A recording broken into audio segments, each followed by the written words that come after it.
Hi, I'm Brandy with Exploring Expression, and today on an interview with someone interesting, someone or something, I'm going to be talking to Nathan Turing. He is a furry. So hold still, we're going to let him introduce himself.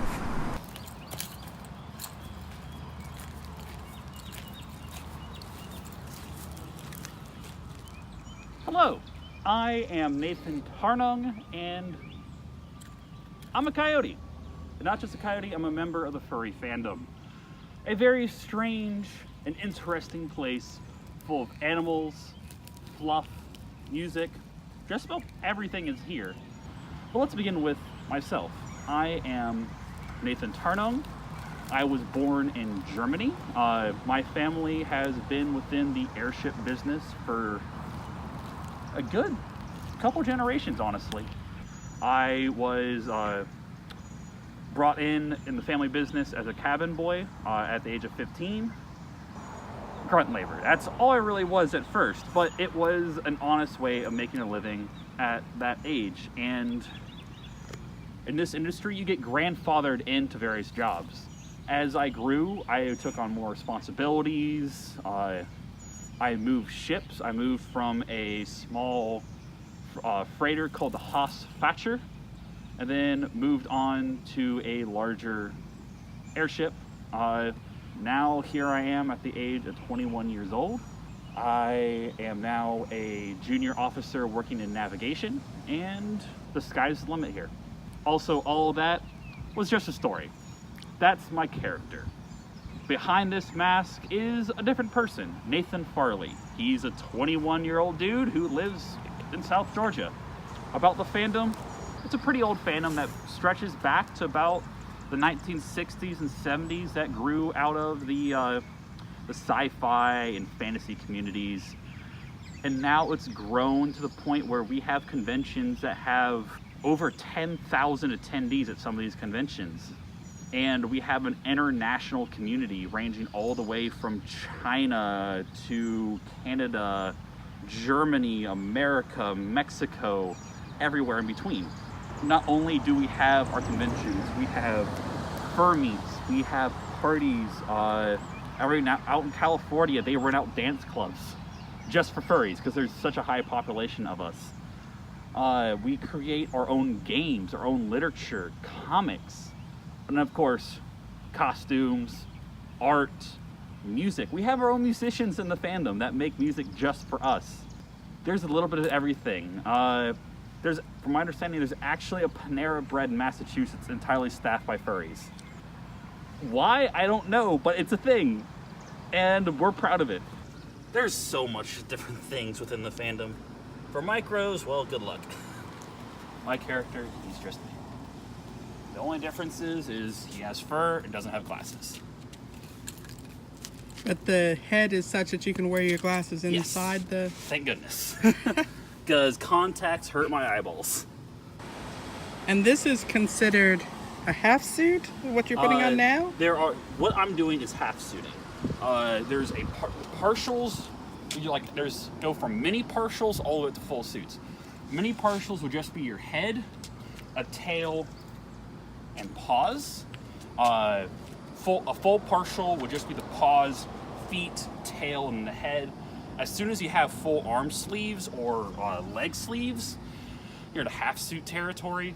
There's 3/4 suits, or I've seen some, my legs have fur from here down. I've seen people that have full legs, so they want to wear just a shirt, they can. Because if you look at a lot of media with anthropomorphic animals, they only wear shirts for whatever reason. Like Yogi, for example, Yogi the bear, he only wears I think it's a green shirt. Look at Zootopia. Nick, he just wears his Hawaiian t-shirt.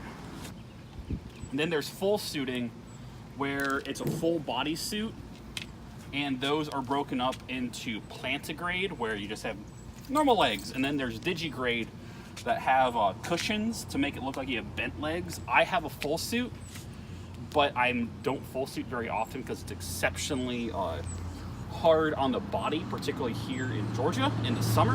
Have ordered a set of Under Armour, a full body Under Armour set to help with that. But even then, it's exceptionally hot. Then for fursuits, you can break them up into extremely toony, semi-toony, realistic, hyper-realistic. You have natural colored fursuits like my own, like by technicality. Nathan Tarnung is a albinistic coyote. It's like half albino. He just has the red and white pigments, which is within coyote fur.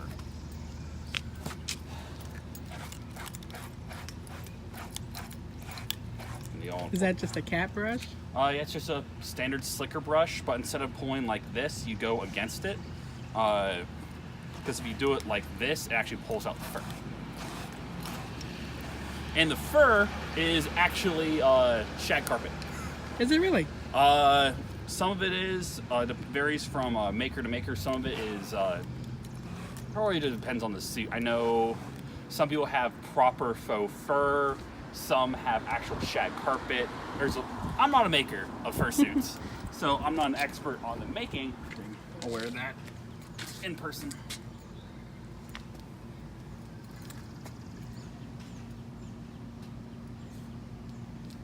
Tuck the fluff.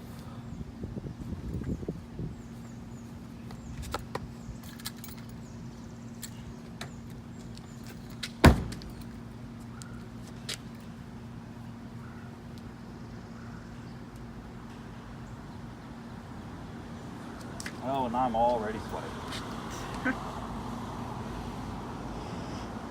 So your coyote character, is it also Nathan? Yes. Okay. I makes am it both easier. Nathan in and out of suit. I did it just because he's me. He really is me. We have the same interests, the same personality, except in suit, a little bit more bouncy and definitely a lot cuter because, you know, I'm basically a big stuffed animal. Let's start with how you first got into this. How I first found the fandom, probably have to go back till I started in 7th grade. I was reading the Warriors book series. It's about cats. I like cats. I'm a cat person at heart.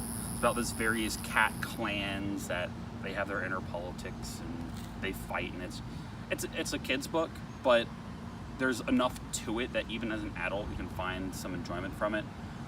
But I found the actual fandom through fan animations on YouTube of the Warriors book series. People just making little animations of the various cats doing what they do. That's how I found it. I found, I forget what videos they were, but it was convention videos. I found convention videos of furries. I want to say it was Midwest Fur Fest. I found videos of that. And I was like, oh, this is neat. And I was talking to people in the comments. And then eventually I found a local community through my friend Nanook Moonsong. But as I found these people, I got interested in going to conventions. He was like, oh, Megaplex is coming up in about 6 months. And I was like, oh, I'm graduating soon. And I brought it up to my parents, like, oh, that's cool. And they helped pay for me to go to this convention, Megaplex 2015. And since Because these are not cheap. $2,000 for a fursuit is cheap. That is cheap. I know some fursuit makers, their starting price is $6,000 for a partial, a bare bones partial. And it just goes from there. Because there's some people, they make their living off of this. Mm-hmm. And if there's a demand for these suits, I'm totally for them raising their prices. It's capitalism. If you will pay for it, people will pay for it. And now I've been going to so many different conventions. Megaplex, Furry Week in Atlanta, which those are my 2 home cons, though Megaplex has a lot of my soul now because I'm now staff for it. They drafted me in. Anthro New England up in Massachusetts, Anthro Crossroads East in North Carolina. I've been to Texas Furry Fiesta in Dallas, Texas. I'm going to AnthroCon this year, which is the world's largest furry convention, being held in Pittsburgh. And that's July 4th weekend. That's exciting. It's very exciting. when I first spoke to you, then I went home and I Googled it. I came across some less than pleasant stuff. So, is this a family-friendly Yes. activity? The fandom is very family-friendly. Like Megaplex, we're known as being the family-friendly convention. Our convention is held at the SeaWorld Resort this year. We interact with families going to SeaWorld and Disney. We are a very family-friendly convention. The adult side of the fandom, it's just down to the fact of the demographic. If you look at furries, I think 87% of the fandom is between the age of 19 and 26. That's very young. That's very young. So it's just that just happens because of that. So there's lots of art out there of it.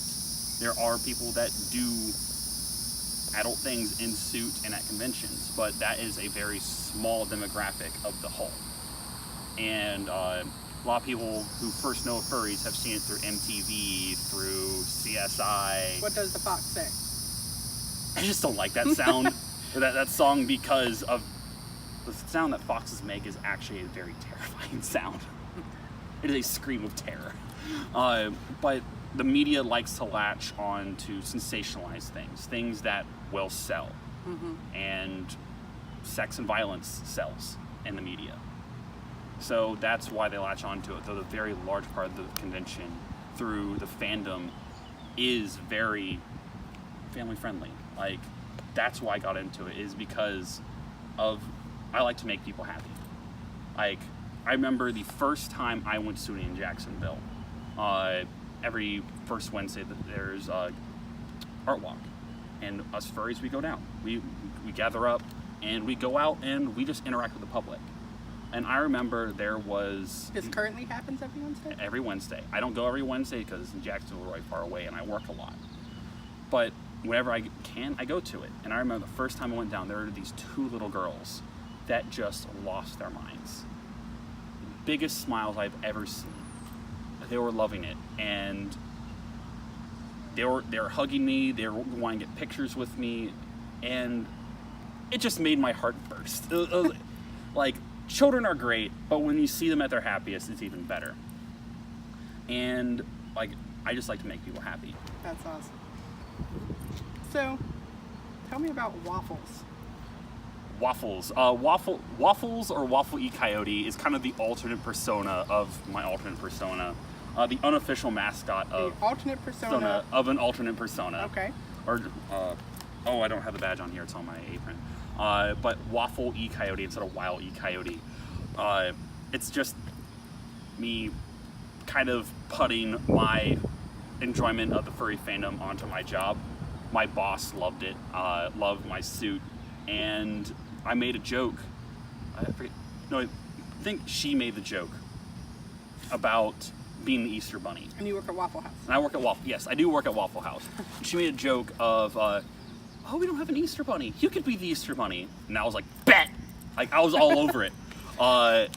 And we made it happen. I showed up in suit. I had a big old basket of eggs. I was handing out eggs to kids. It was great. So, and since then, one of my other friends within the fandom, I forget who it was. It was one of the other coyotes. Like on Telegram, we have a group chat of coyotes. And there's like 150 of us in this group chat. And one of them is like, you're Waffle Coyote. I'm just like, I took it. Though he is not actually connected to WaffleHouse, he's just the unofficial mascot of my WaffleHouse. Eventually, if I have the money, I would love to commission a second suit to separate the two, of actual Waffle Coyote instead of Nathan Tarnung. That'd be cool. Where on the main way, I think he'd be a little bit more realistic of like your standard coyote with like the red on the nose and more triangular ears.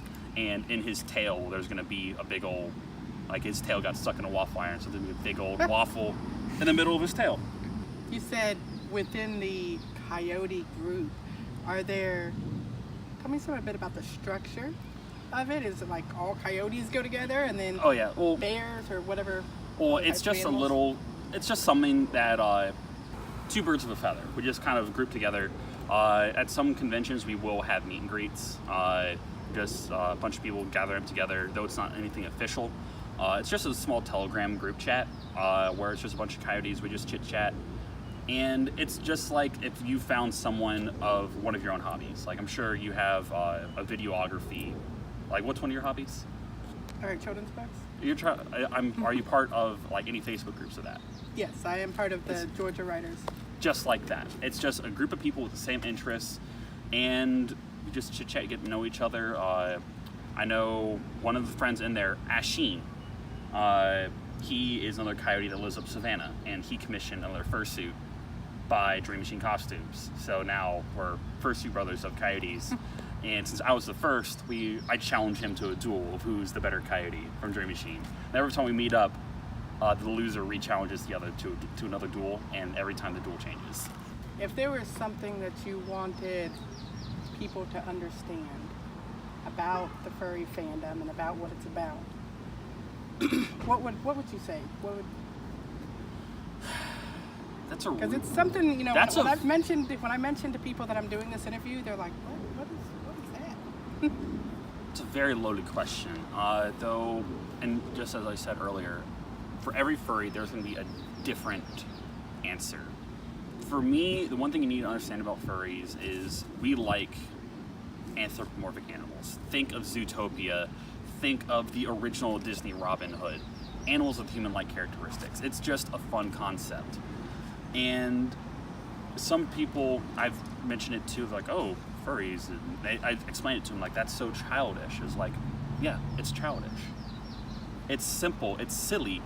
Life is too short to be serious and stick to social norms. Life is short, be weird, have fun, don't care what people think. I like that. I like that sentiment. Well, thank you so much for meeting with me, and I can't wait to see, what is your YouTube handle? Where can people find you? Mr. Panda Panda, Mr. Panda Pancake, MrPandaPancake. Or the better way is to find me on Twitter. My YouTube is not very active. You can find me on Twitter at Nathan_Tarnung, spelled Tarn as in Nancy, UN as in Nancy, G. It's right there, actually. Hi, I'm Brandy from Exploring Expressions. You just finished hearing about and from somebody interesting. I hope you enjoyed learning about them as much as I did.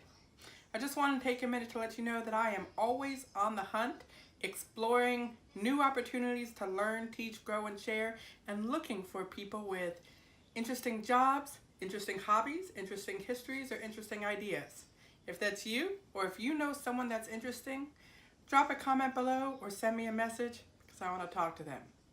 And as always, if you like this video, make sure to hit like and subscribe and follow me. I'm on Twitter, I'm on Facebook, I'm on Instagram.